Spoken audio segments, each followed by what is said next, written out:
মদিনার বাজার দিয়ে নবীজি যাচ্ছেন, নবীজির একটা ওট পছন্দ হয়েছে। তো নবী ওটের মালিকের কাছে গিয়ে জিজ্ঞেস করলেন, ভাইয়া এই ওটটার দাম কত? ওই দামাদামি হলো, নবী সে দামে কিনতে রাজি হলেন, কিন্তু নবীর কাছে তখন অর্থ ছিল না। তখন নবীজি ওনাকে বললেন, আপনি আমাকে ওটটা দেন, আমি এখনই গিয়ে আপনার সেই প্রাপ্যটা পাঠিয়ে দিচ্ছি। ওটের মালিক ওনাকে ওটটা দিয়ে দিলেন। আশেপাশে যারা ওটের মালিক ছিল সবাই জিজ্ঞেস করতেছে, এই পাগলা, তুমি কি যাকে ওট দিয়েছো তাকে চিনো? বলে যে না। নাম জানো? বলে যে না। পরিচয় জানো? বলে যে না।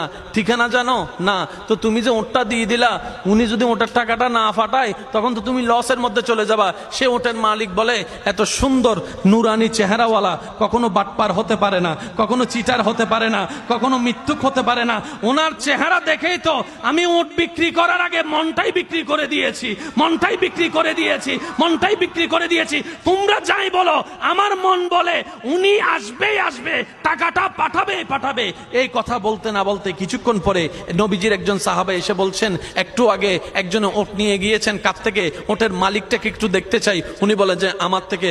তো উনি বললেন, আমাদের নবী আপনার থেকে ওটটা নিয়ে গিয়েছেন, ধরেন ওটের টাকাটাও দিয়েছেন, আপনাদের খাবার জন্য কিছু খেজুরও হাদিয়া পাঠিয়েছেন, খেজুরও হাদিয়া পাঠিয়েছেন। ওই ওটের মালিক বলে, ভাইয়া টাকাটাও রাখেন, খেজুরটাও রাখেন, আগে আমাকে ওনার কাছে নিয়ে যান। আমি ওট বিক্রি করি নাই, আমার দিলটাই বিক্রি করে দিয়েছি। ওনার চেহারা মোবারক দেখে আমার মনটাই পাল্টাই গিয়েছে, আমি কালিমা পড়ে মুসলমান হয়ে যেতে রাজি আছি। সুবহানাল্লাহ। जिसका कोई सानी नहीं वो नबी हमारा है, मुस्तफा की अजमत का हद ही ना किनारा है। आशिक बोले, लम याति नजीर कफी नजरिन मिसले तुना शुद्ध पैदा जाना।